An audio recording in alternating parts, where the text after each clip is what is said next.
Catherine Bernardo, tuluyan ng tinapos ang ugnayan kay Daniel Padilla. Catherine, in-unfollow si Daniel Padilla sa Instagram. Tuluyan nang ang in-unfollow ni Catherine Bernardo, si Daniel Padilla sa Instagram. Matapos ang isang buwan, simula nang isinapubliko ni Daniel at Catherine Bernardo ang kanilang hiwalayan. In-unfollow na talaga ni Catherine Bernardo si Daniel Padilla sa Instagram nitong January 10, 2024. Tila tinuldukan na talaga ni Catherine ang mga spekulasyon at mga hula, na maaari daw silang magkabalikan ngayong taong 2024. Marami ang nagulat nang biglang mag-post si Sian Gaza sa kanyang Facebook page ng isang screenshot, kung saan makikita na wala na sa follow list ng naturang actress ang kanyang longtime ex-boyfriend na si Daniel Padilla. Endgame na ba talaga para sa Kathniel? Mukhang wala na talagang pag-asa na magkabalikan na silang muli.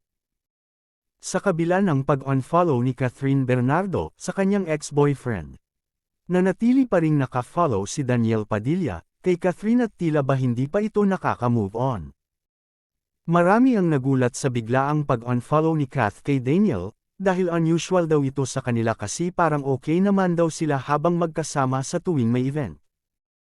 Unlike sa ibang mga showbiz couple na magkahiwalay, sina Daniel at Catherine Bernardo ang unang nagpapatunay na pwede palang maging magkaibigan ulit pagkatapos ng hiwalayan.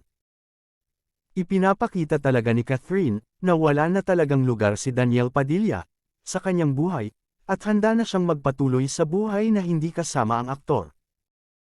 Pinapanindigan talaga ni Catherine Bernardo ang kanyang Instagram post na, "No more looking back, only moving forward."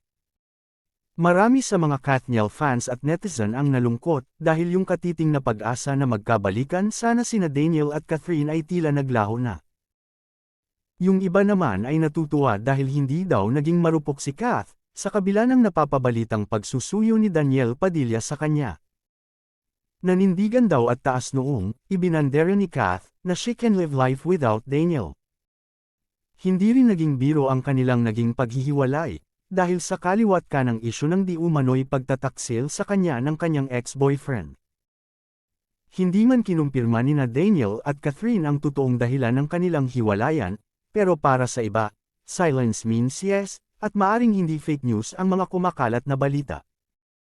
Tila pinatibay si Catherine ng kanyang mga napagdaan ng heartache nung mga panahong makailang beses niyang binigyan ng chance ang kanyang ex-boyfriend na si Daniel Padilla. Ika nga nila, ang mga babae matiisin yan, pero once sumuko na yan, wala ka na talagang babalikan.